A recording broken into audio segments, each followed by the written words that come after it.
अस्सलामुअलैकुम। Horror stories के एक न्यू एपिसोड के साथ मैं हूं मज़हर मलिक। कैसे हैं आप लोग? उम्मीद है खैरियत से होंगे। सबसे पहले आप सबका बहुत बहुत शुक्रिया। मैं आप लोगों का फीडबैक पढ़ता रहता हूं जो नीचे कमेंट्स की सूरत में आप लिखते हैं। आजकल आपको कहानियां बहुत ज़बरदस्त तरीके से पसंद आ रही हैं और आप लोगों का फीडबैक, यकीन मानिए, जो कहानी सुनाने वाला होता है उसके अंदर एक जान सी भर देता है। उस फीडबैक को पढ़ने के बाद मैं इतना ही कहूँगा कि आगे भी कोशिश करूँगा कहानी में ऐसे समा बांध सकूं कि आप अपने आप को कहानी का हिस्सा समझें। कहानी सुनते हुए आप इस अंदाज में खो जाएं कि जो मंजर भी आपके कान सुन रहे हों, आपकी बंद आंखें वो मंजर देख रही हों। ऐसा समा बांध दूं कि जैसे आपने फीडबैक में लिखा आपको कहानी अच्छी लग रही है, आपको आगे भी अच्छी लगे। Again thank you so much. आज की सच्ची खौफनाक कहानी जो मैं आपके साथ शेयर करने जा रहा हूं, ये मुझे भेजी है अब्दुर रहमान ने किश्तवाड़, पाकिस्तान से। अब्दुर रहमान कहते हैं, मैंने एक ऐसे घर में आंख खोली जो बहुत अमीर वालदैन तो नहीं थे, लेकिन ऐसे थे कि कभी किसी के आगे हाथ नहीं फैलाया था। रिज़्क़े हिलाल कमाया और बच्चों को रिज़्क़े हिलाल खिलाया था। यूं मेरे वालदैन ने जो मेरी परवरिश की, उसमें ये बात अच्छी तरीके से मुझे और मेरे बहन भाइयों को समझा दी गई थी कि बेटा, हमेशा रिज़्क़े हिलाल कमाना है, कभी किसी का बुरा नहीं सोचना, अल्लाह की मखलूक से प्यार करना है और जितना हो सके दूसरों के काम आना है। मैंने और मेरे बहन भाइयों ने इस बात को अपने पल्लू से बांध लिया था। मेरे वालिदैन ने मुझे पढ़ाया क्योंकि मैं सबसे बड़ा बेटा था। मैट्रिक और बीए तक मैंने फर्स्ट डिवीजन में पास किया और ख्वाहिश थी कि मैं एमए अपना मुकम्मल करूं। लेकिन जैसे ही मेरी ग्रेजुएशन मुकम्मल हुई तो उस वक्त मुझे लगा वालदा वैसे ही काफ़ी अरसे से बीमार रहती हैं, अब वालिद भी बीमार रहने लगे हैं और मज़ीद अगर मैं पढ़ाई की तरफ लग गया तो ये मेरे लिए ठीक नहीं होगा। मुझे इस वक्त वालिदैन का सहारा बनना चाहिए। यूं मैंने तालीम को खैराबाद कहा और मुलाजमत की तलाश शुरू कर दी। मेरी खुशकिस्मती कि एक सरकारी इदारे के अंदर मुझे एक बेहतरीन जॉब मिल गई। उस जॉब को करते हुए पहली बात जिसका मुझे अंदाज़ा हुआ, मेरिट के ऊपर तो मैंने वो जॉब हासिल कर ली थी, लेकिन वो एक ऐसी कुर्सी थी जहाँ पे अफसरान उम्मीद लगाए बैठे होते थे कि मैं रिश्वत लूँ, उसमें अपना हिस्सा रख के बाकी कमाई अफसरान तक पहुंचा दूं। मुझे नीचे भी काफ़ी लोग काम करते थे, लेकिन मेरी कुर्सी ही स्पेशल ऐसी थी कि एक सरकारी काम के हवाले से जितने भी लोग उस दफ्तर के अंदर आते तो उनका मिलना मुझसे लाजमी होता और मैं हक हिलाल की तरबियत लेकर आया था। मैं उनका काम मेरिट की बुनियादों पर करना शुरू हो गया। अफसरान ने मुझे बुलाया और शुरू में दबे लफ्ज़ों में बताया कि इस तरह काम नहीं होता, हमें भी अपने बच्चों का सोचना है और तुम्हें भी कल को शादी करनी है, अपने बच्चों का, अपने माँ बाप का सोचना है। ये कैसे तुम काम कर रहे हो? वो रिश्वत को कहते थे, ये तो खर्चा पानी होता है, ये तो तोहफा होता है, ये तो गिफ्ट होता है। तो लोग जब तोहफा देने की कोशिश करते हैं तुम घर आई रकम को ठुकरा देते हो। हाँ, उसमें से अपना हिस्सा रख लिया करो और बाकी हम तक पहुंचा दिया करो। और मैं समझ गया कि वो मुझे रिश्वत लेने की बात कर रहे हैं, लेकिन मैंने अपना काम जारी रखा और किसी से भी रिश्वत नहीं ली क्योंकि मैं एक सीनियर पोस्ट पे था और रिश्वत हर सूरत में मेरे जरिए ही ऊपर तक पहुंचनी थी। जब तमाम अफसरान कोशिश कर चुके कि कहीं से भी मैं टस से मस ना हुआ और मैंने रिश्वत नहीं ली, तो उसके बाद मुझे धमकियां दी गई, बुला के कहा गया, ऐसी जगह पे तबादला कर दिया जाएगा, फिर रोते फिरोगे। बेहतर है जो तुम्हें कहा गया है तुम इसको अच्छा समझो या बुरा समझो, तुम्हें हुक्म दिया जाता है कि बाकायदा रिश्वत लिया करो और अपना हिस्सा रख के उन्हें ऊपर दे दिया करो। अगर तुम्हें यह लगता है तुम्हें ज्यादा हिस्सा चाहिए तो ठीक है, हम तुम्हें ज्यादा हिस्सा देने को तैयार हैं। लेकिन मैं आगे से खामोश रहता। और जब उन्होंने देखा कि ये शख्स रिश्वत लेने वाला नहीं है, ये रिश्वत नहीं लेगा, तो उसके बाद आखिरकार मेरा तबादला एक इंतहाई छोटे से शहर में कर दिया गया जहां पे कोई भी नहीं जाना चाहता था। मेरा जैसे ही तबादला हुआ, ना तो मेरे किसी के साथ ऐसे ताल्लुकात थे अफसरान के साथ, क्योंकि मैंने रिश्वत नहीं ली थी, जी हजूरी नहीं की थी। जितने भी लोग मेरे पास आते थे मैं मेरिट के ऊपर उनका काम कर देता था, इसलिए तमाम अफसरान मुझसे नाखुश थे। तो मैं अपना तबादला रुकवाता भी तो किसको कह के रुकवाता। यूं मैं दूसरे शहर के लिए रवाना तो हो गया, लेकिन परेशानी यह थी कि मेरे बूढ़े वालदैन, जिनको अब मेरी ज़रूरत थी, जिनके लिए मैंने अपनी तालीम को भी खैराबाद कहा था, ये सोच के कि वालदैन को मेरी ज़रूरत है, अब मैं दूसरे शहर जा रहा था। लेकिन फिर भी एक बात की तसल्ली थी कि मैं जो तनख्वाह ले रहा था वो मेरे माँ बाप के, मेरे बहन भाइयों के जो पढ़ रहे थे और घर के अखराजात पे काम आती, उसमें से छोटी सी रकम मैं अपने लिए रखता और बाकी सारी घर दे देता, जिससे घर का खर्चा अल्हम्दुलिल्लाह बहुत अच्छा चल रहा था। अब भाई बहनों को तलकीन करके कि अब मेरे बाद माँ बाप का आपने ख्याल रखना है, क्योंकि मेरा तबादला दूसरे शहर में हो चुका है। दूसरे शहर के जब उसमें दफ्तर में, सरकारी दफ्तर में पहुंचा तो देख के हैरान रह गया कि वाकई उन्होंने एक सज़ा के तौर पे जिस जगह पे मुझे भेजा था वो तो बहुत एक छोटा सा गांव तो नहीं कहिए, शहर भी नहीं कहिए, एक टाउन कह सकते हैं, एक टाउन सा था। हमारा दफ्तर जहां पे था उसके साथ ही एक बड़ी सी नहर बहती थी, लहलहाते खेत थे, वहां पे लोगों का भी आना जाना होता लेकिन बहुत कम होता था। जब मैं पहले दिन उस दफ्तर में पहुंचा तो पहले ही दिन वहीं दफ्तर के एक मुलाजिम से मैंने कहा, क्योंकि अब मैं आ चुका हूं, मुझे अपनी रिहाइश का बंदोबस्त भी करना है, तो मेरी मदद कीजिए, मैं इस शहर में नया हूं। उसने कहा, आप बेफिक्र होइए, आपके लिए कोई मकान ढूंढते हैं। अब मसला ये था, फिलहाल मुझे उस दफ्तर के अंदर ही रात गुजारनी थी और ये कानून के खिलाफ था, कोई भी मुलाजिम दफ्तर में रात नहीं गुजार सकता। अफसरान तो मुझसे वैसे ही नाला थे, उनका बस चलता तो मुझे नौकरी से ही निकलवा देते, लेकिन ये सरकार की नौकरी थी, वो मुझे निकलवा नहीं सकते थे सिवाय इसके कि मेरा तबादला कर देते।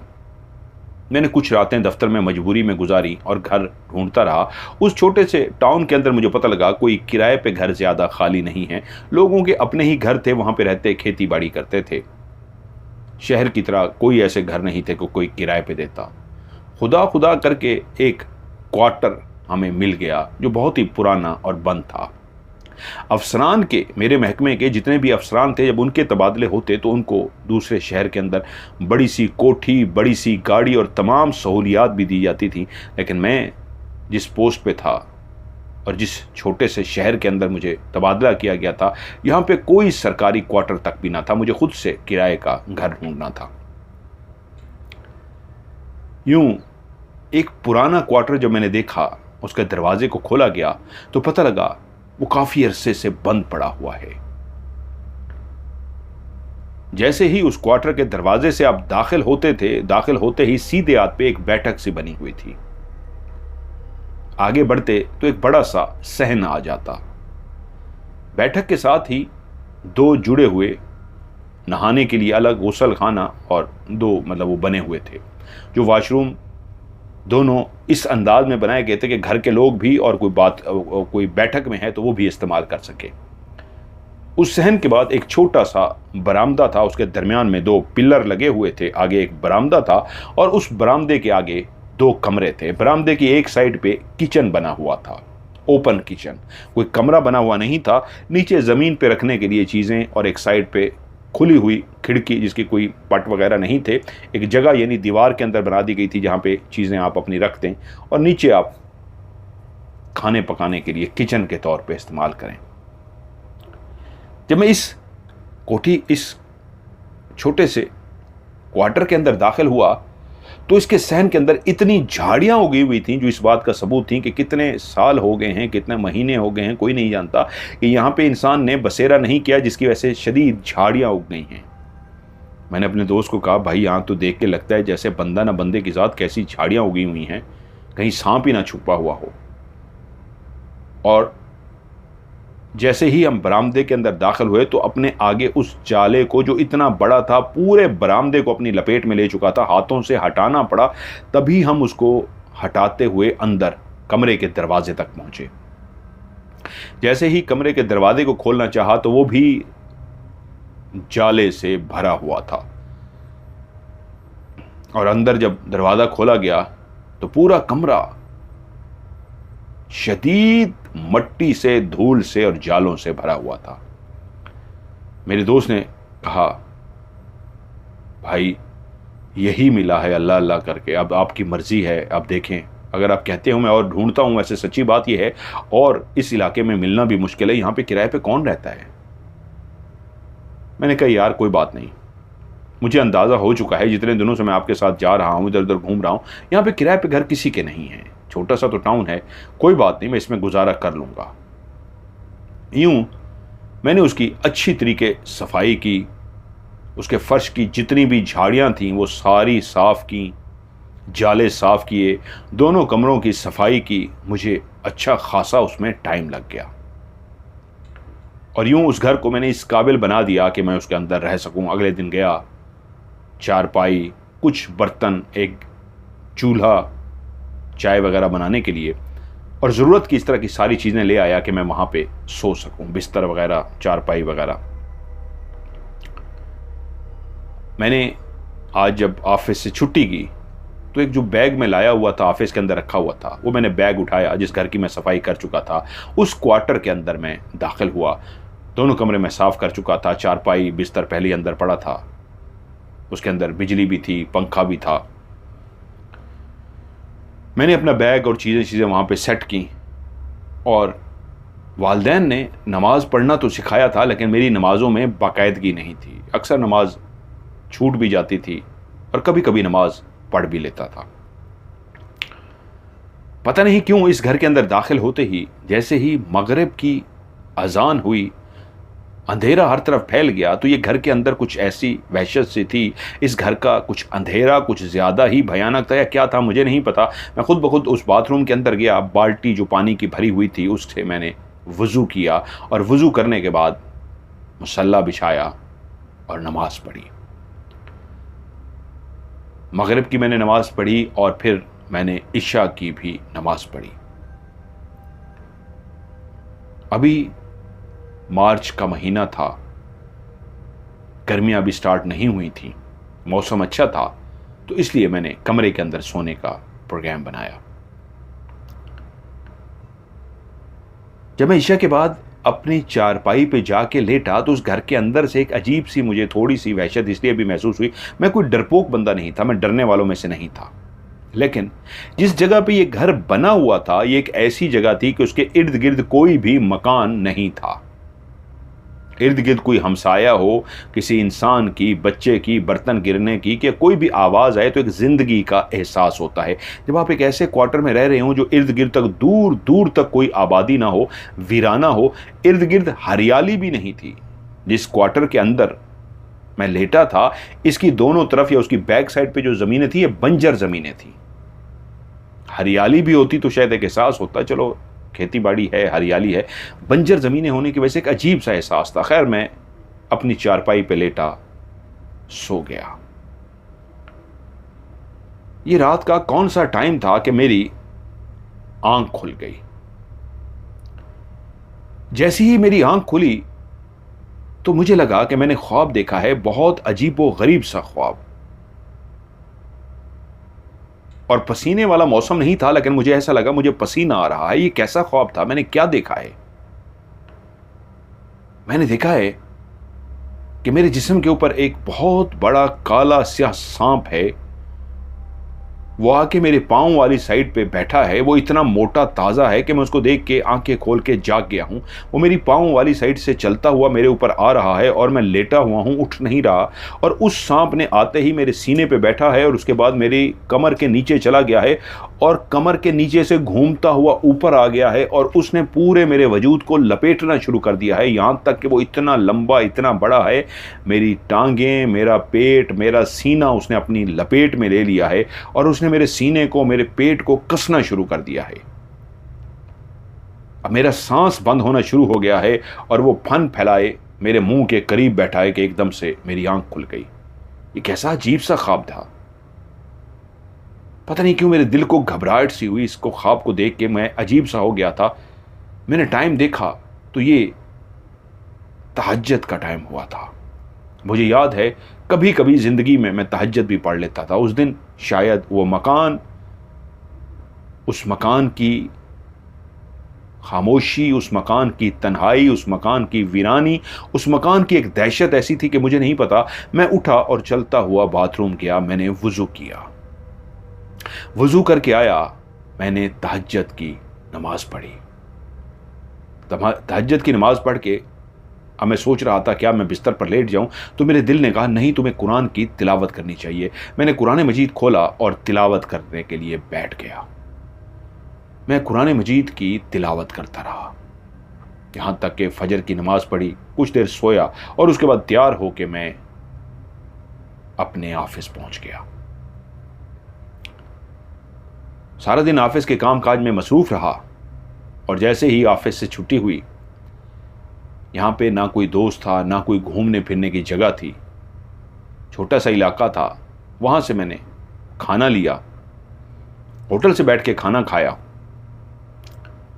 चाय का सामान मेरे पास घर में मैं ले चुका था। चाय पीने का मैं आदी था। मैं अपने घर आया, रात की मैंने चाय पी और उसके बाद कुछ देर मैं बैठा रहा और उसके बाद सोने के लिए अपने बिस्तर पर लेट गया। आज इस घर के अंदर मेरी दूसरी रात थी। वो कल वाला ख्वाब मुझे भूल चुका था।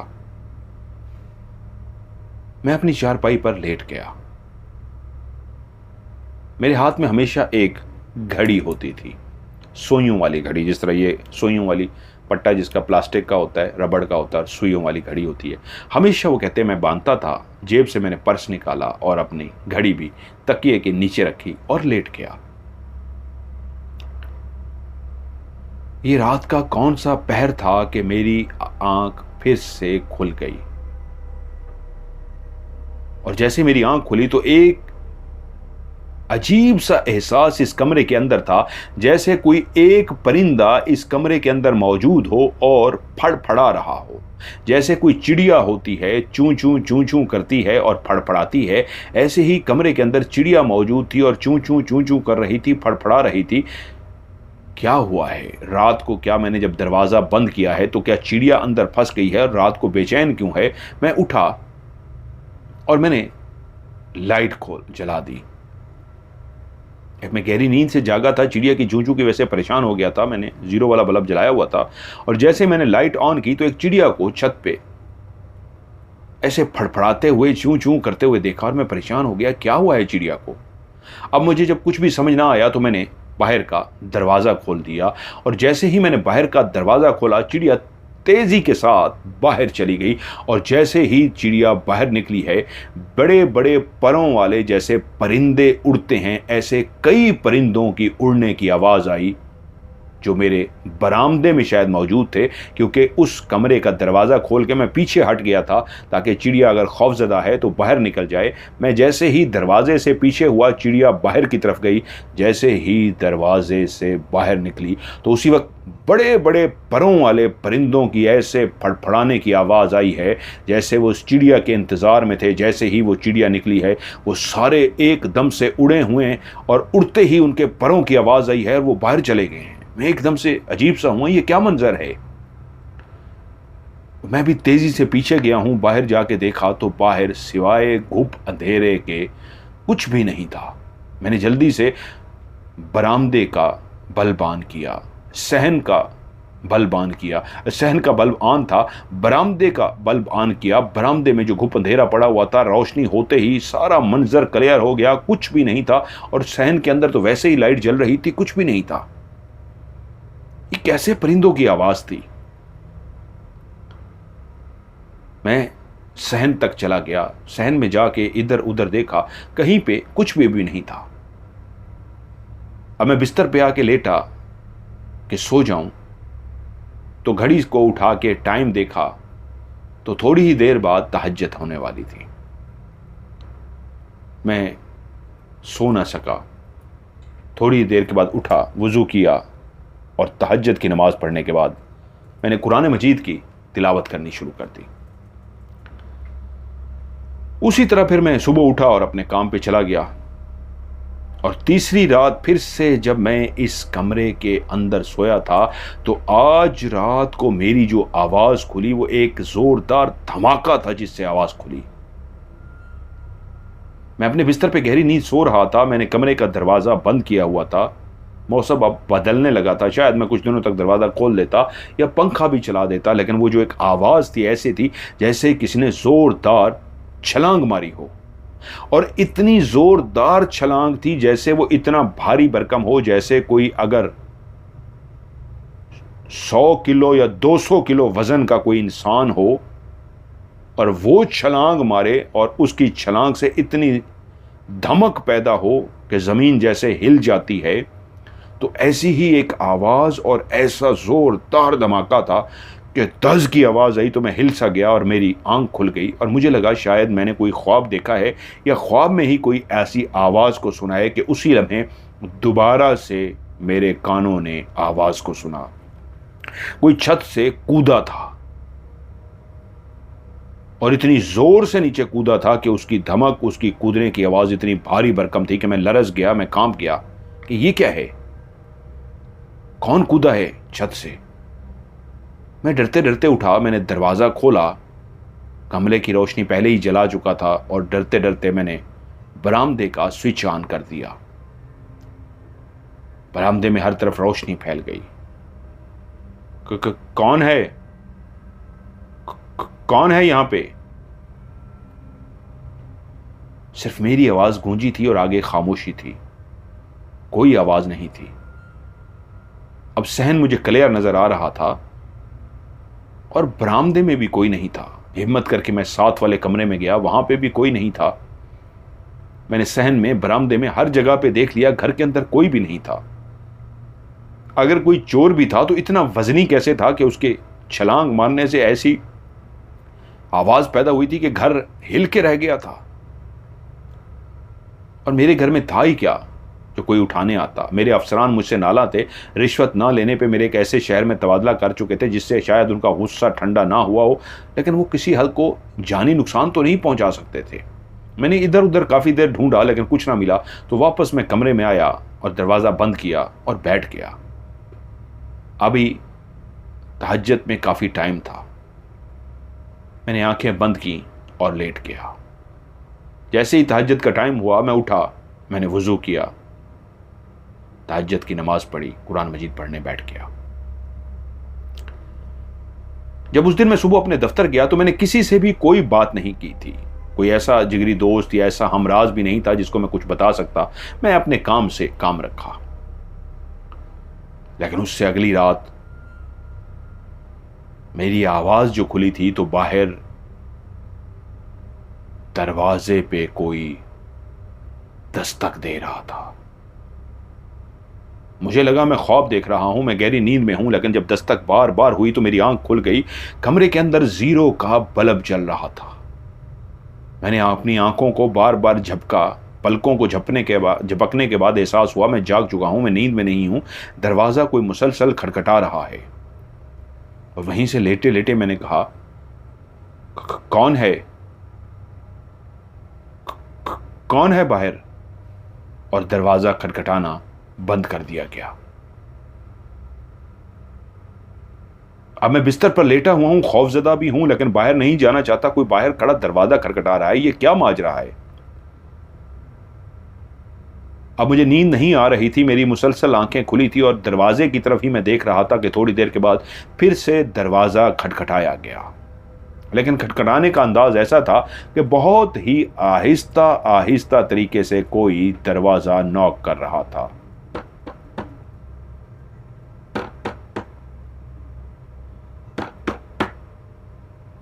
कौन है भाई? क्या चाहिए तुम्हें? कौन है दरवाजे के बाहर? दरवाजा मुसलसल नॉक हो रहा था।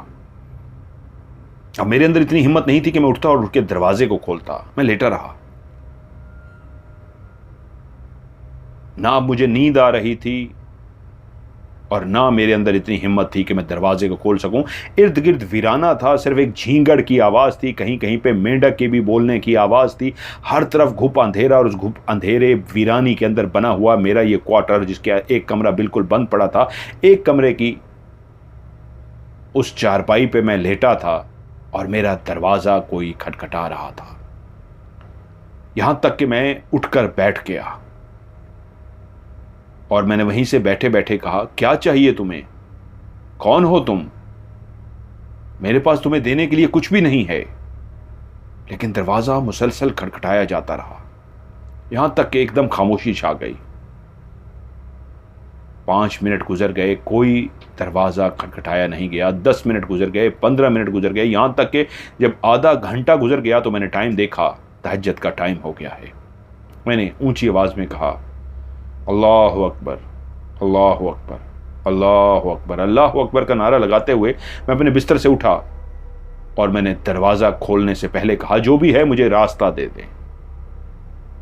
मैंने दरवाज़ा खोला, बरामदे की लाइट जलाई और इधर उधर देखना भी गवारा नहीं किया कि मुझे नहीं देखना, और मैं सीधा चलता हुआ बाथरूम की तरफ गया।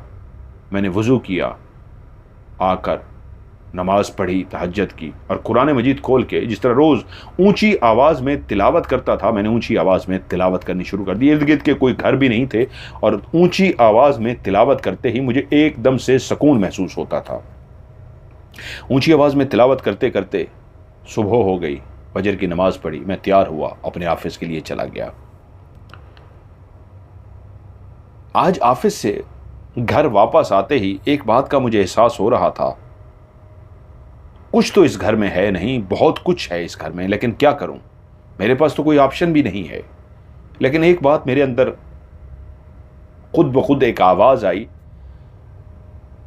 इस छोटे से गांव में आने की वजह से मैं 5 वक्त की नमाज पढ़ रहा था, जो फजर की नमाज मैं कभी नहीं पढ़ता था। अब तो मैं तहज्जुद की नमाज भी पढ़ना शुरू हो गया था और फजर की नमाज भी पढ़ता था। ज़ोहर की नमाज भी दफ्तर में टाइम मिल जाता था। जिस दफ्तर में मैं पहले काम करता था वहाँ पे टाइम नहीं मिलता था, रश बहुत ज़्यादा होता था।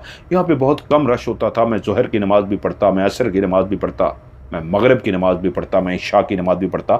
इस छोटे से इलाके में आने की वजह से मेरी 5 वक्त और साथ में तहज्जुद की नमाज भी कायम हो रही थी। इस बात पे मैं बहुत खुश था और कुरान मजीद की तिलावत भी कर रहा था। मेरे अंदर से एक आवाज़ आई, अगर इस घर के अंदर कुछ है तो खुद ऐ इंसान तू देख कि इस घर की वजह से तू कुरान भी पढ़ रहा है, इस घर की वजह से तू तहज्जुद की नमाज भी पढ़ रहा है, और तू तहज्जुद की नमाज नहीं पढ़ता, तू डर जाता है। जैसे तू तहज्जुद की नमाज पढ़ता है, जैसे तू कुरान की तिलावत करता है, तेरी ज़िंदगी में, तेरे दिल के अंदर, तेरे मन के अंदर एक सुकून सा आ जाता है और मैं इस बात पर रिलैक्स हो जाता। अगली रात फिर से मेरी आंख खुली तो मेरे सहन के अंदर जैसे कोई लोहे का बहुत बड़ी टेबल हो, लोहे की बनी हुई, उसको कोई घसीट रहा हो, और उस लोहे की टेबल के घसीटने की आवाज़ इतनी ज़्यादा गूंज रही थी, इतनी ज़्यादा गूंज रही थी कि मैं जाग गया और मुझे लगा जिस तरह किसी ने भारी भरकम जिस्म के साथ ज़मीन पर छलांग मारी थी, इसी तरह कोई इंतहाई भारी भरकम मेज़ है, टेबल है, कुर्सी है, क्या है, पेटी है कोई बहुत बड़ी, जिसको कोई घसीटता है तो उसके घसीटने की कुछ देर तक आवाज़ आती है, ज़ोर ज़ोर से चरचराहट आती है, और फिर थोड़ी देर के बाद वो रुक जाता है, जैसे सांस लेता हो। चंद सेकंड के रुकने के बाद फिर वो घसीटता और घसीटने की चा चा की आवाज़ आती। अब शायद मैं आदी भी होने लगा था कि हर रात मेरी एक मखसूस टाइम पे आंख खुलती है और कोई ना कोई आवाज़ आती है। वो आवाज़ कुछ देर तक बाहर आती रही और जैसे ही मेरी आंख खुल चुकी थी, मैं बिस्तर पे लेटा रहता, तो फिर मैं इंतज़ार करता तहज्जुद का टाइम हो, और जैसे ही तहज्जुद का टाइम होता, वो तमाम खौफ जो उस बिस्तर पे लेटे हुए मेरे अंदर होता, वो सब ख़त्म हो जाता। अगर कोई बाहर आवाज़ है, अगर कोई बाहर चल रहा है, अगर कोई बाहर घसीट रहा है, लेकिन मेरी तहज्जुद का टाइम हो गया है, मुझे कोई खौफ नहीं रहता था। बस मैं दरवाज़ा खोलता, अल्लाह अकबर की सदा लगाता और सीधा जाके वज़ू करता। एक ऐसा कॉन्फिडेंस, एक ऐसा एतमाद मेरे अंदर आ चुका होता कि फिर मुझे कुछ घबराहट ना होती, क्योंकि मैं जानता था कि इस तहज्जुद की नमाज़ पढ़ने के बाद मैं कुरान मजीद की तिलावत करूँगा, जो मेरे मन को, मेरे दिल को और सुकून बख्शेगी। लेकिन उससे अगली रात मैं गहरी नींद में था कि मुझे महसूस हुआ मेरे वजूद के ऊपर कोई इंतहाई गरम सी चीज़ है, इतनी गरम गरम, जिसने पूरे मेरे वजूद को अपनी लपेट में ले लिया हुआ है। और उस चीज़ की गरमाइश की वजह से मेरा जिस्म जल रहा है और मैं एकदम से जाग गया। मैं पसीने पसीने हो चुका था और हैरत की बात थी कि मैंने ख्वाब देखा था या क्या देखा था, एक इंतहाई गर्म चीज़, वो सांप से मिलती जुलती थी, सांप नहीं था, जिसने मेरे वजूद को लपेट रखा था। उसकी तपिश से, उसकी गरमाइश से मेरा जिस्म जिससे जल रहा था, मेरी आंख खुल गई और मैंने देखा मेरा वजूद अभी भी जल रहा है। मेरे बाजू तपश का एहसास है, मुझे पसीना आया हुआ है, मेरे सीने पे, मेरी कमर पे, मेरी टांगों पे तपिश महसूस हो रही है। या अल्लाह, ये क्या माजरा है। मैं जल्दी से उठा, मैंने लाइट जला दी, लेकिन अभी तक मुझे बेइंतहा गर्मी लग रही थी। ऐसे लग रहा था मेरा वजूद जल रहा है। मेरे जो वजूद पे लाल सुर्ख दाने नहीं बने थे, मेरे वजूद पे जले हुए कोई निशान नहीं थे, लेकिन तकलीफ़ ऐसे थी जैसे कोई इस इंसान का हाथ, बाजू, टांग जल जाता है तो जलने के बाद जितनी एक दर्द का एहसास होता है, वैसा दर्द का एहसास था। मुझे कुछ समझ नहीं आई ये क्या हो रहा है। कुछ देर मैं ऐसे तड़पता रहा, बैठा रहा, और उसके बाद मैं हिम्मत करके उठा और सीधा बाथरूम के अंदर गया। मैं जाके नहाया बकायदा। नहाने से मेरे कुछ जिस्म को राहत महसूस हुई और उसके बाद मैंने तहज्जुद की नमाज पढ़ी। तब जाके मेरे वजूद के अंदर वो जो जलन थी वो कम हो गई और उसके बाद फिर मैंने कुरान मजीद की तिलावत की। अब मेरी रूटीन सिर्फ एक थी, ऑफिस जाता, खाना वगैरह खाता, जब वापस आता और रात को अपने बिस्तर पर तो सो जाता था, लेकिन ये एहसास होता था कि अभी मैं सोऊंगा, गहरी नींद आ जाएगी। लेकिन एक मखसूस टाइम जैसे ही होता मेरी आंख खुल जाती, क्योंकि एक रात जैसे ही मेरी आंख खुली, साथ वाले कमरे से एक बच्चा रो रहा था, जैसे कोई 3 से 6 महीने का बच्चा होता है जो दूध के लिए रोता है, बिलबिलाता है। ऐसी उसकी ऊंची ऊंची रोने की आवाज़ आ रही थी और मैं हैरान हो गया। इर्द गिर्द तो कोई आबादी नहीं है, दूर दूर तक नहीं है, तो बच्चे की रोने की आवाज़ कहाँ से आ रही है। नहीं, ये मेरा वहम नहीं हो सकता। मैं अपनी जगह से उठकर बैठ गया। काफ़ी ऊंची आवाज़ थी। मैं दरवाज़ा खोल के जैसे ही बरामदे की लाइट ऑन करके बाहर निकला तो आवाज़ क्लियर साथ वाले कमरे से आ रही थी। अब मैं आहिस्ता आहिस्ता चलता हुआ साथ वाले कमरे की तरफ तो जा रहा था, लेकिन मेरे दिल की धड़कन बहुत तेज़ थी। एक क्लियर सी आवाज़ आ रही थी। मैं साथ वाले कमरे के दरवाजे के पास पहुंचा तो वो दरवाज़ा बंद था। मैं बंद दरवाजे के बाहर खड़ा हूं। अंदर से अभी भी क्लियर एक छोटे बच्चे की रोने की आवाज़ है। अब मैंने सोचा क्या करूं, दरवाज़ा खोल के लाइट जलाऊं, और जैसे ही मैंने दरवाजे पे हाथ रखा तो साथ ही एक और बच्चे की भी रोने की आवाज़ आई, जो उसी तरह छोटा बच्चा हो, जैसे 6 महीने का, 3 महीने का। वो भी उस पहले रोते हुए बच्चे के साथ वो भी रोना शुरू हो गया। मैंने हाथ अपना जल्दी से पीछे कर लिया। अब कमरे के अंदर 2 बच्चे के रोने की आवाज़ थी। तभी मेरे कानों ने आवाज़ सुना, एक और बच्चे के रोने की आवाज़। जैसे ही उस बच्चे की भी रोने की आवाज़ सुनी, मैं उसी वक्त उल्टे कदमों वापस आ गया। अपने कमरे के दरवाजे में पहुंचा तो मेरे कानों ने सुना कि वहां पे सिर्फ 3 बच्चों की आवाज़ें नहीं, अब कुछ और आवाज़ें भी उसमें शामिल हो गई थी, जैसे कुछ औरतें और कुछ मर्द भी उन बच्चों के साथ रो रहे हों। मैं अजीब सा हो गया। अपने बिस्तर पर जाकर बैठ गया और अपने आप से हम कलाम हुआ, या अल्लाह, मैं क्या करूं, ये मैं कहां फंस गया हूं। जैसे ही रात होती है अजीबो गरीब सा मंजर शुरू हो जाता है। मैंने तो हमेशा वालदैन की तरबियत पे अमल किया है, हक हिलाल कमाया है, मैंने रिश्वत नहीं ली, उसकी सज़ा पाई है जिसकी बुनियाद पे मुझे यहाँ भेज दिया गया है। और यहाँ जिस तरह का घर मिला है, रात होते ही यहाँ अजीबो गरीब शुरू हो जाता है। लेकिन या अल्लाह, तू जानता है,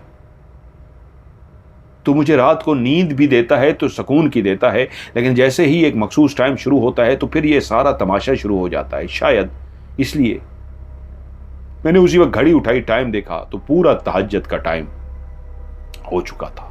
मेरे दिल से बिल्कुल वो खौफ, वो रोने की आवाज़ें, वो मर्दों की, वो औरतों की, वो बच्चों की, सब ख़त्म हुआ और मैं चलता हुआ बाथरूम के अंदर गया। मैंने वज़ू किया, जैसे ही वज़ू करके बाहर निकला सारी आवाज़ें बंद हो चुकी थी। मैं आया, मैंने नमाज़ पढ़ी और मैंने कुरान मजीद की तिलावत शुरू कर दी।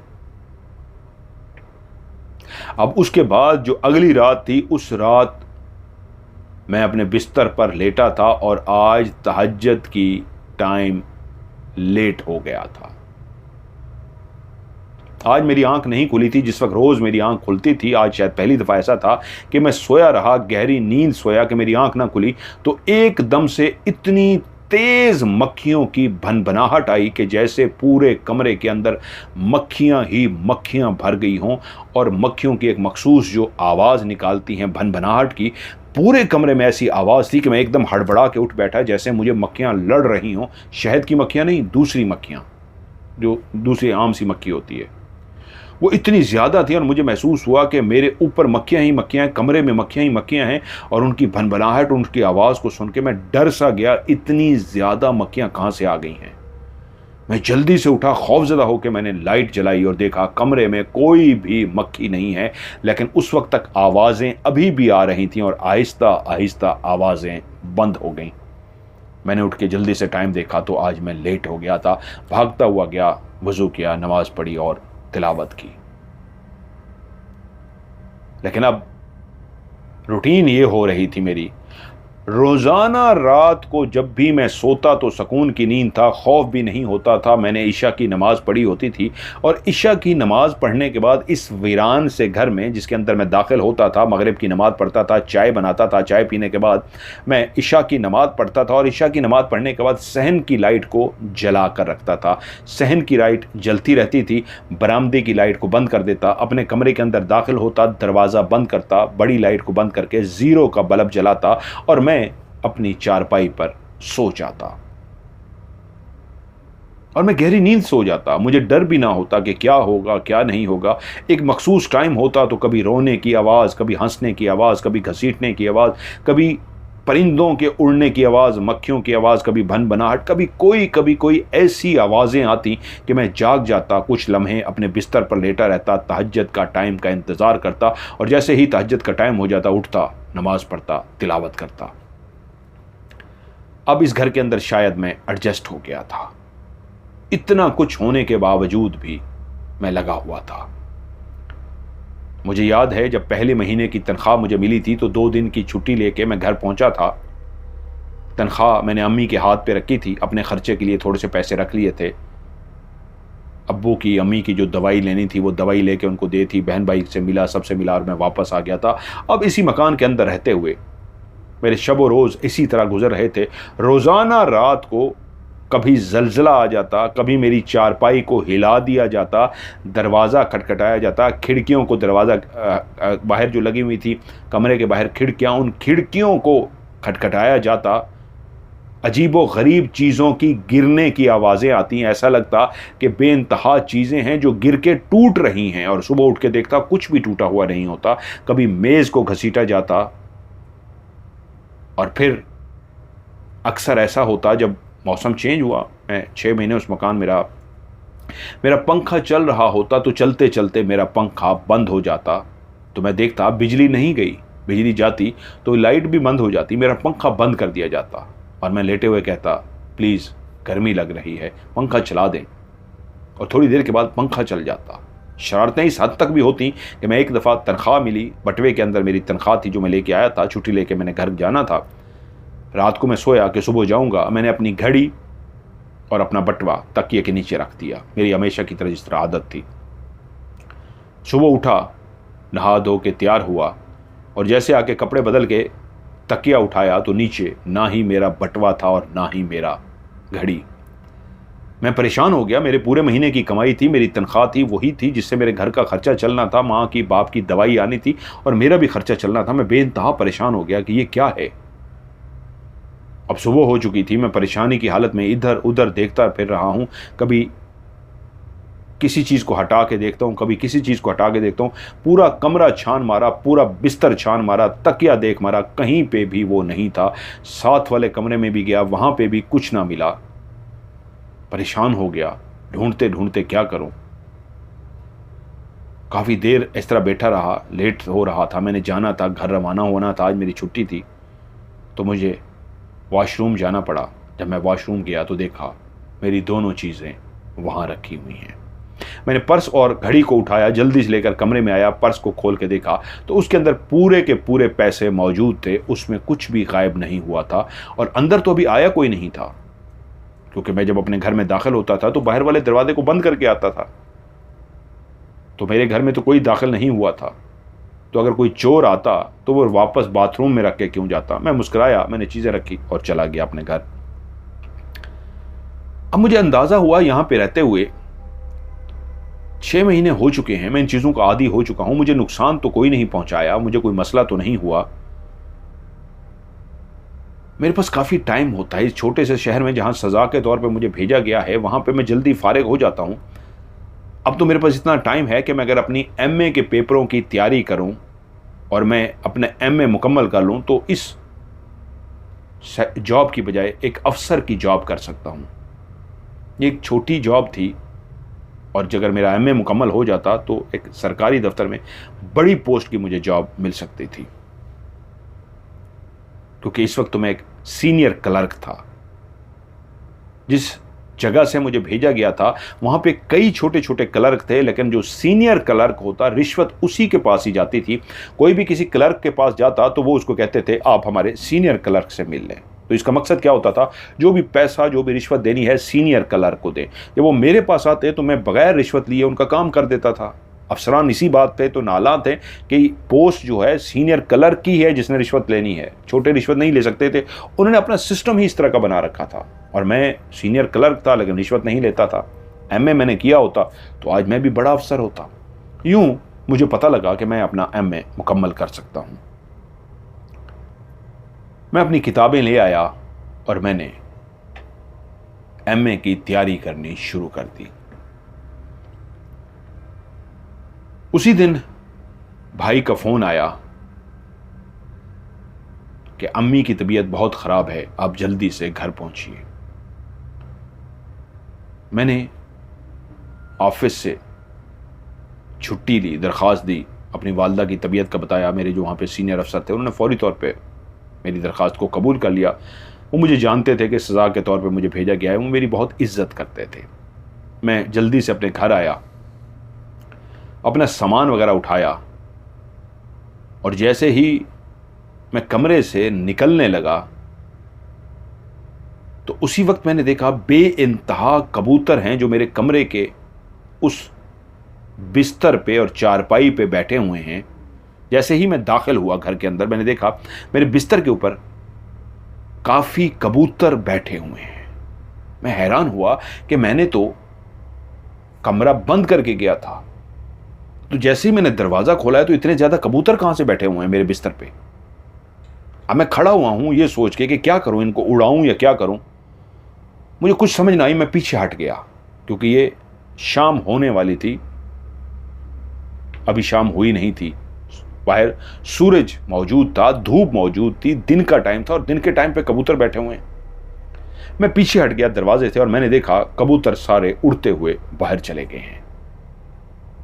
मैं गया, चीज़ें उठाई, तैयार हुआ और कुछ लिखने के लिए जैसे ही चारपाई पे मैं बैठा तो मैंने देखा मेरी चारपाई एकदम से उड़ गई है और दिन की रोशनी में मैं देख रहा हूं मेरी चारपाई ऊपर उड़ी हुई है और हिल रही है इस अंदाज में, जमीन से तकरीबन 4 से 5 फुट ऊंची। 4 से 5 फुट ऊंची मेरी चारपाई हवा में उड़ रही है और मैं पाँव लटका के बैठा था। और मेरी जैसे ही निगाह पड़ी, मैं ऊपर की तरफ जा रहा हूँ, जैसे मेरी चारपाई को कोई नीचे से उठा रहा है और ऊपर उठाता जा रहा है, और मेरी जैसे निगाह पड़ी मैंने एकदम से छलांग मार दी और मैं जल्दी उतर गया और मैंने देखा मेरी चारपाई तकरीबन 4 से 5 फुट ऊपर चली गई है और मैं देख रहा हूँ ये ऊपर उठी हुई है और नीचे मेरे सामने कोई भी नहीं है। मैं एकदम से घबरा सा गया, जो भी काम करना था उसको अधूरा छोड़ा, जल्दी से अपना सामान उठाया और कमरे का दरवाज़ा तक बंद नहीं किया और जल्दी से चलता हुआ जैसे ही बाहर गया, बाहर निकलते ही कमरे से एक आवाज़ आई, धस। मैंने मुड़ के देखा, मेरी चारपाई नीचे वापस गिर चुकी थी। मैं खैर बाहर निकला और तेज़ी से चलता हुआ घर को बाहर से लॉक किया और मैं चला गया। जब मैं घर पहुंचा तो अम्मी की तबीयत बहुत ख़राब थी। उनके पेट में दर्द था, उनके सीने में दर्द था, उनको सांस रुक रुक कर आ रही थी। फौरी तौर पे उनको हम लेकर अस्पताल पहुंचे। अस्पताल में जाते ही फौरी तौर पे उनका ईसीजी किया गया कि कहीं दिल का दौरा ना पड़ रहा हो। तो वो बिल्कुल ठीक था, लेकिन दर्द था कि बढ़ता ही जाता था। डॉक्टर जितना कोशिश कर रहे थे, अम्मी की तबीयत संभल नहीं पा रही थी। आज दूसरा दिन था कि वो मुसलसल उसी तकलीफ में थी कि इस शाम का टाइम था कि अम्मी का सांस उखड़ना शुरू हो गया और वो बोली कि मुझे सांस नहीं आ रहा। उनको फौरी तौर पे ऑक्सीजन लगाई गई और मुझे डॉक्टर कहते हैं ये एक ख़ास इंजेक्शन है, फौरी तौर पे ये लेके आएँ जितनी जल्दी हो सकता है।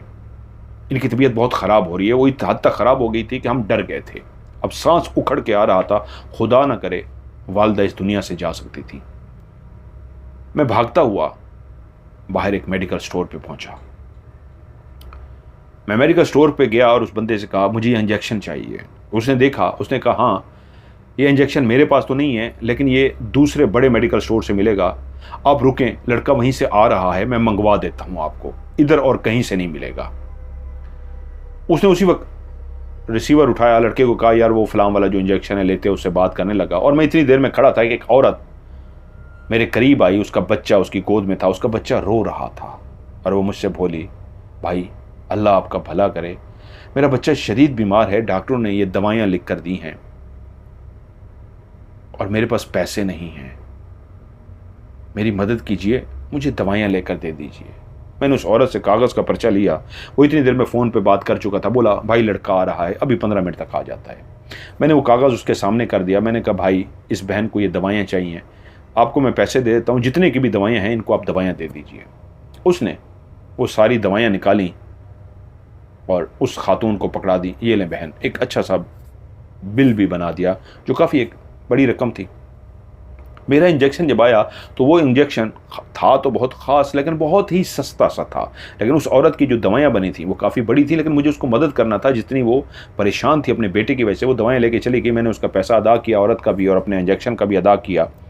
और मैं जैसे ही अस्पताल के अंदर दाखिल होने लगा तो वहाँ पर एक बुज़ुर्ग सा बंदा जो मजजूब सा था, पाँव से नंगा था, दरवाजे के बाहर खड़ा था।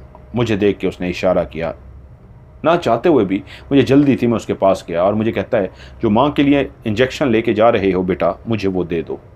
मैं एकदम से अजीब सा हुआ, हाथ में पकड़ा हुआ इंजेक्शन उनके हाथ में दिया।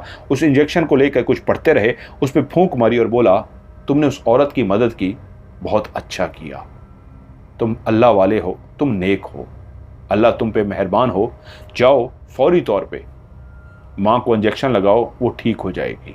और हाँ, आज रात को या कल रात को जब भी टाइम मिले, सुबह 10 से 12 के दरमियान जो फलां कब्रिस्तान है, उसी कब्रिस्तान में दाखिल होगे तो बिल्कुल एंड पे आओगे, एक फलां बरगद का दरख्त है, उसके साथ में बैठा हूँगा, मुझसे आके मिल लेना, तुम्हारे हक में बेहतर होगा। जाओ मेरे बच्चे, देर मत करो, अल्लाह तुम्हारा हामी और नासिर हो।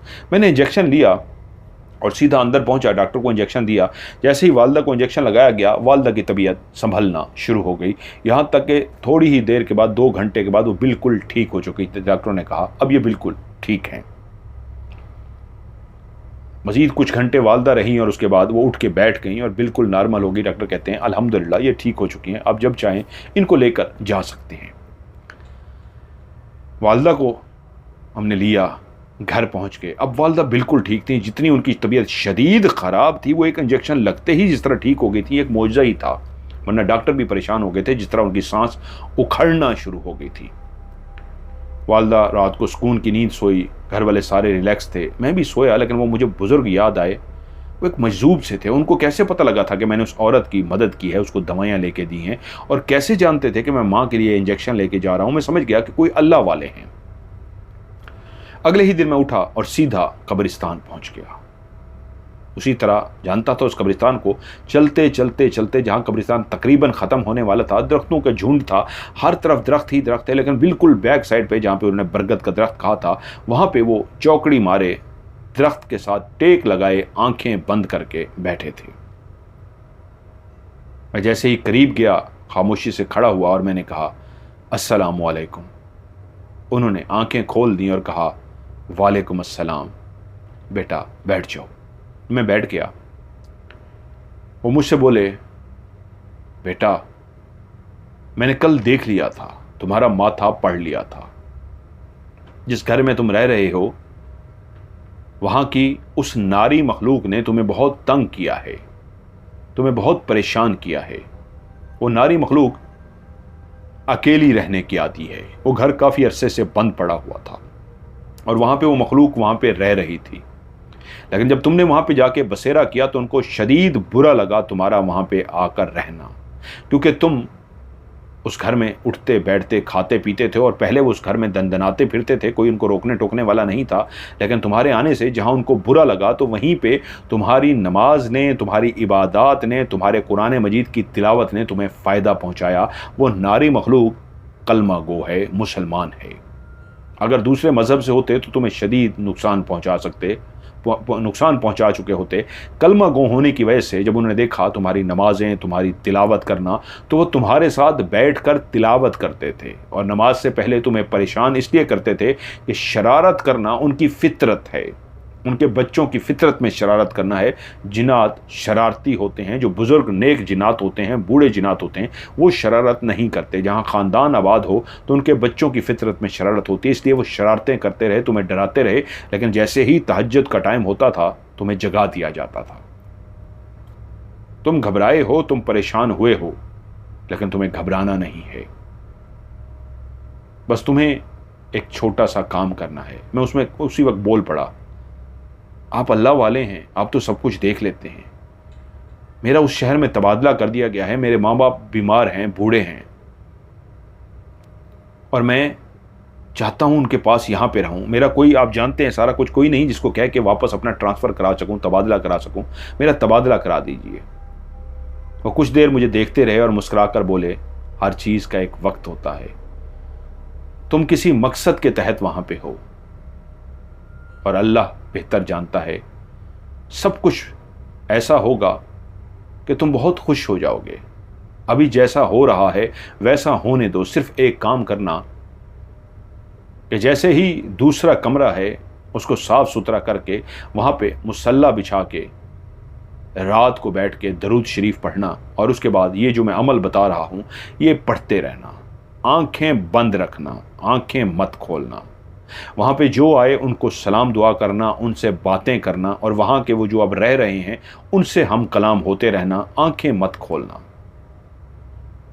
और जब तक वहाँ रहना है तुम रहोगे और ख़ुद ब खुद सब कुछ तुम्हारे हाथ में आ जाएगा। बस एक एहतियात करना, इसको बाकायदगी से पढ़ते रहना और आंखें मत खोलना। उन्होंने कुछ और बातें भी मुझे समझाई, दुआएं दी, और मैं कुछ दिन घर रहा।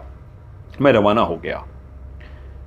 जब मैं वहाँ पहुँचा तो उन बुज़ुर्ग का बताया हुआ अमल मैंने उसी तरह दूसरे कमरे को फिर से एक दफ़ा सफाई की, मुसल्ला वहाँ पे बिछाया और आंखें बंद करके बैठ गया। मैंने दुरूद शरीफ पढ़ा और उसके बाद जो उन्होंने विर्द बताया था वो मैंने पढ़ना शुरू कर दिया। दरवाज़ा उस कमरे का बंद था। मैं विर्द पढ़ता रहा कि एकदम से दरवाज़ा बाहर से नॉक हुआ। जैसे उन्होंने मुझे समझाया था मैं उसके लिए अलर्ट था। जैसे ही दरवाज़ा नॉक हुआ तो बाहर से एक आवाज़ आई, क्या हम अंदर आ जाएं? एक भारी भरकम सी आवाज़ थी। मैंने कहा जी आ जाएं। अभी यहाँ पे भी रात का 1:30 बज रहा है। ये रात का टाइम है, यहाँ पे 1:30 बज रहा है रात का। तो यहाँ पे भी सब सोए हुए हैं, मैं बैठा कहानी रिकॉर्ड कर रहा हूँ, तो अभी बाहर से कुछ शदीद चीज़ें गिरने की आवाज़ आई है, जबकि सब इस वक्त सो रहे हैं। तो जब कहानी रात को मैं रिकॉर्ड करता हूँ तो फिर रात को भी इस तरह के मामलात होते हैं। शायद उन चीज़ों की वजह से हो सकता है कोई जाग भी जाए, जिस तरह चीज़ें हैं नहीं बाहर, जिस तरह गिरी हैं। तो ये मखलूक कहानी सुनाते हुए एहसास कराती है कि हम भी कहानी सुन रहे हैं। तो 1:45 तकरीबन हो चुके हैं, 1 बज के मैं इस वक्त नहीं, आपको टाइम नज़र आया या ना है। बहरहाल ये वही जो मैंने कहा, दरवाज़ा जैसे ही बाहर से नॉक हुआ तो उसी वक्त बाहर भी खटखटाहट हुई है ज़ोर से, बड़ी ज़बरदस्त, ऐसी होती नहीं है अमूमन यहाँ पे। उन्हें इजाज़त मांगी कि हम अंदर आ जाएं। मैंने कहा जी आ जाइए। मैं पढ़ता रहा, दरवाज़ा खुलने की आवाज़ आई और कोई आकर जैसे बैठ गया, और पढ़ते पढ़ते पढ़ते मैं रुक सा गया। वो मुझसे हम कलाम हुए। उन्होंने अपना नाम बताया। उन्होंने कहा मेरा नाम ज़ारंग है, जानते हैं तुम्हारा नाम अब्दुर्रहमान है। हमें अच्छा लगा, बच्चों ने काफ़ी शरारतें की, लेकिन तुम्हारा आना, यहाँ पे रहना, तहज्जुद की नमाज़ पढ़ना, उसके बाद कुरान मजीद की ऊंची आवाज़ में तिलावत करना, मेरे बच्चों को मैं कहता वो तुम्हारे साथ बैठ के कुरान की तिलावत करते। और ये सिलसिला इस तरह चल पड़ा कि मैं अक्सर पढ़ता और वो आते और मेरी उनके साथ कई गुफ्तगू होती। मैं आंखें बंद करके रखता। उन्होंने अपना नाम ज़ारंग बताया था और मुसलमान थे। वो मुझसे बातें करते और जब वो जाते तो कहते अब हमें इजाज़त दीजिए, अस्सलाम वालेकुम। मैं कहता वालेकुम अस्सलाम। मेरी आंखें बंद होती, वो चले जाते और दरवाज़ा बंद करके जाते। मैं फिर से अपनी तस्बीह को मुकम्मल कर लेता और उसके बाद दरूद शरीफ पढ़ते पढ़ते मैं ख़त्म करता और अपने मुसल्ले से उठ जाता। अब मेरा अक्सर ऐसा होता कि मैं उनसे हम कलाम करता, कोई मशवरा करना होता, कोई बात करनी होती, मैं उनसे कर लेता। एक दिन मैं सुबह अपने बिस्तर से उठा, मैंने अपना तकिए के नीचे से बटवा और अपनी घड़ी उठाई तो मैंने देखा नीचे एक नोट रखा हुआ है। ये पैसे थे। ये नोट कहां से आया? मैंने कहा शायद मेरे पर्स से रह गया हो, निकल गया हो। मैंने उठाया, जेब में डाल लिया। लेकिन उससे 2 दिन बाद फिर से एक उससे भी बड़ा नोट उसी तकिए के नीचे रखा हुआ था। अब तो मुझे याद था अच्छी तरीके, आज रात सोते हुए मैंने बटवा जिस तरह रखा था, नोट निकल ही नहीं सकता था। ये वाला नोट तो मेरे बटवे में था ही नहीं। मुझे एक और नोट मिला और फिर सिलसिला ऐसा शुरू हो गया कि मुझे वहाँ से पैसे मिलना शुरू हो गए। मैं उनको खर्च नहीं करता था, जेब में रख देता था। ये मुझे अंदाज़ा समझ हो गई थी पता नहीं नकली हैं क्या हैं, ये पैसे कहाँ से मिल रहे हैं। कि एक रात उसी तरह मैं उस कमरे में बैठा, मैंने वजीफ़ा शुरू किया, दरवाज़ा खुला, वो सलाम करके अंदर आए, बैठ गए और मेरी आंखें बंद थीं और वो मुझसे बोले अब्दुर्रहमान बेटा, तुम्हें जो ये रकम मिलती है ये हक हिलाल की है। हम जानते हैं कि तुम्हारे वालिदैन ने तुम्हारी परवरिश जिस तरह की है, तुम्हें जिस वजह से वहाँ से निकाला गया है इस वजह से कि तुमने रिश्वत नहीं ली, हक हिलाल की खाते हो, तो बेटा ये पैसे भी हक हिलाल के हैं, ये तुम इस्तेमाल कर सकते हो, आने वाले वक्त में ये बहुत काम आएंगे, इनको संभालते जाओ, ये नकली नहीं हैं, ये बिल्कुल असली हैं। यूं मेरी उनके साथ कई बातें होती रहीं। ज़ारंग के साथ जो एक जिन थे, मैंने उनको कभी देखा नहीं था और मुझे बेइंतहा पैसे मिलते रहे जो मैंने खर्च नहीं किए। मैं जमा करता गया और यहाँ तक कि मैं जो अपने MA की तैयारी कर रहा था उसको मैंने बहुत ज़बरदस्त नंबरों के साथ पास कर लिया। और जब मैंने नंबरों के साथ पास कर लिया, खुदा की तरफ से करना ऐसा हुआ, मेरे पास लाखों रुपए जमा हो चुके थे। उधर अखबार में एक इश्तिहार आया, मैं एक सीनियर क्लर्क था लेकिन एक बड़े अफसर की पोस्ट की नौकरी निकली थी जिसके लिए मेरी पूरी एजुकेशन और रिक्वायरमेंट पूरी उतरती थी। मैंने उस पर अप्लाई किया और खुदा का करना यह हुआ कि मैं उस सीट के लिए सरकारी तौर पे मुलाजमत मिल गई, सेलेक्ट हो गया। मैं बहुत खुश था। अब मैं क्लर्क नहीं, एक सीनियर अफसर एक इदारे में एक सरकारी मुलाजिम हो चुका था। और जैसे ही मैं सरकारी मुलाजिम हुआ, सीनियर अफसर बना, तो उसी ही दफ्तर में जिससे मुझे निकाला गया था, मेरे शहर का दफ्तर, वहीं पे ही मुझे ज्वाइनिंग के लिए कहा गया कि इस दफ्तर के अंदर आप ज्वाइन करें। तो उस दफ्तर में ज्वाइन करते ही मुझे कोठी, मुझे गाड़ी, मुझे सब कुछ वहाँ से मिल जाना था। मैं बहुत खुश था, मेरे वालिदैन बहुत खुश थे कि मुझे एक सरकारी नौकरी बड़ी पोस्ट में मिल गई थी, घर भी मिल गया, गाड़ी भी मिल गई, लाखों रुपए वैसे भी मैं जमा कर चुका था। और अब उस मकान को जब मैं छोड़ने के लिए पहुंचा, आज उस मकान के अंदर मेरा आखिरी दिन था, मैंने रात को अपनी दरवाजे को बंद करके दरूद शरीफ पढ़ने के बाद मखसूस आयात पढ़नी शुरू कर दी। उसी तरह दरवाज़ा नॉक हुआ, इजाज़त मांगी गई, मैंने इजाज़त दी और आके ज़ारंग बुजुर्ग बैठ गए जो असल में एक जिन था। मैंने उनसे कहा, मैं आज आपसे इजाज़त लेने आया हूँ, मैं इस घर से जा रहा हूँ। मेरी कोई बात, मेरा कोई रवैया, मेरा कोई अमल आपको बुरा लगा हो तो मैं तहे दिल से उसकी माजरत करने के लिए बैठा हूँ और अफसुर्दा भी हूँ कि मेरा अब इस घर से ताल्लुक़ ख़त्म हो रहा है। मैं अपने वालदैन के पास रहना चाहता हूँ, मेरे वालदैन बीमार हैं इसलिए वहाँ पे जाना चाहता हूँ, वरना मुझे यहाँ ज़्यादा मज़ा आ रहा था। मेरा दिल करता कि मैं यहाँ पे रहूँ, आपके साथ मेरा रिश्ता कायम रहे। तो ज़ारंग बुज़ुर्ग ने कहा, उस जिन ने कहा, हमारे बच्चों ने आपसे कुरान सीखा है। मैं भी एक वजीफ़े के लिए अपने कबीले से बिछड़ के अपनी फैमिली के साथ यहाँ पे आबाद हुआ था। ये बात सच है, हमें शुरू में आपका यहाँ रहना बुरा लगा था क्योंकि हमारी इस घर के अंदर आमदोरफ्त हर जगह पे थी। जब आप आ गए तो उस कमरे में आमदोरफ्त कम हो गई, बच्चे शरारतें करते थे, लेकिन जब आपकी तहज्जुद, आपका कुरान की तिलावत को सुना तो हम बहुत खुश हो गए। बच्चे शरारतें करते थे लेकिन हम आपके साथ अटैच हो गए। और जब आप उस बुज़ुर्ग से मिले और उनका बताया हुआ वो अमल आपने किया और हमें बुलाया और यूँ आंखें बंद करके आप हमसे हम कलाम हुए, तो यकीन मानिए आप भी हमें इतने अच्छे लगे कि आपसे बिछड़ते हुए हमें भी बहुत दुख हो रहा है। क्योंकि हम आपको बताना चाहते हैं जिस मकसद के लिए, जिस वजीफ़े के लिए हम इस इंसानों की दुनिया में आए थे, वो हमारा भी तकरीबन मुकम्मल हो चुका है। शायद चंद दिनों के बाद हम भी इस जगह से, इस मकान को छोड़कर चले जाएंगे। और कुदरत की तरफ से ऐसा हुआ है कि आप भी जा रहे हैं। लेकिन आपने हमें बहुत कुछ सिखाया है। और मैंने उन्हें कहा, मैं जाने से पहले आपको कुछ तोहफ़ा देना चाहता था, मेरी तरफ से ये तोहफ़ा कबूल कीजिए। उसी दिन मैं 4-5 कुरान मजीद ख़रीद कर गया था और वो मैंने कुरान मजीद वहीं पे रखे हुए थे मेज़ के ऊपर। मैंने कहा, ये कुरान मजीद आपके लिए और बच्चों के लिए, और कुछ और ऐसे तोहफ़े थे जो मैं लेकर गया था कुरान मजीद के अलावा। उस बुज़ुर्ग ने, क्योंकि उन्होंने कहा ये बातें ज़रा ना बताइएगा, मैं इशारों में आपको कह देता हूँ, उस बुज़ुर्ग ने एक खुराक को भी कहा था, हर सोमवार को और हर जुमेरात को आधा किलो गोश्त और जुमेरात को 1.25 किलो गोश्त उस घर की छत पे डालना था। जो मैं हर जुमेरात को 1.25 किलो गोश्त उस घर की छत पे डालता था और आधा किलो गोश्त सोमवार को डालता था। और कुछ इस तरह की और भी चीज़ें जो मुझे कही गई थी जो मैं डालता था। उससे मेरा बजट तो डिस्टर्ब हुआ, लेकिन उसके बदले मुझे उन्होंने इतना दे दिया था जो लाखों थे, और मैं उनको इस तरह की चीज़ें देता रहता था। उन बुज़ुर्गों के कहने पे कभी मिठाई, कभी खाने पीने की काफ़ी चीज़ें मैं लेकर आता और साथ वाले कमरे में रख देता था। तभी उन्होंने कहा कि आज मेरे पास देने को जो है वो सबसे बड़ा तोहफ़ा है वो कुरान मजीद, क्योंकि और तो कई चीज़ें मैं उनको दे चुका था, लेकिन इससे बेहतर गिफ्ट नहीं हो सकता था। तो आगे से आवाज़ आई, इससे बेहतरीन तोहफ़ा हो भी नहीं सकता, और हम भी जब यहाँ से चले जाएं तो हमारा तोहफ़ा भी कबूल कीजिएगा। अगर आपकी ख्वाहिश है, आप हमें देखना चाहते हैं, तो हम एक इंसानी रूप में आपके सामने आ सकते हैं। मैंने कहा, अगर आप इंसानी रूप में आ सकते हैं तो मैं ज़रूर चाहूँगा आपको खुदा हाफिज़ कर सकूँ। तो उन्होंने कहा, आंखें खोल दीजिए।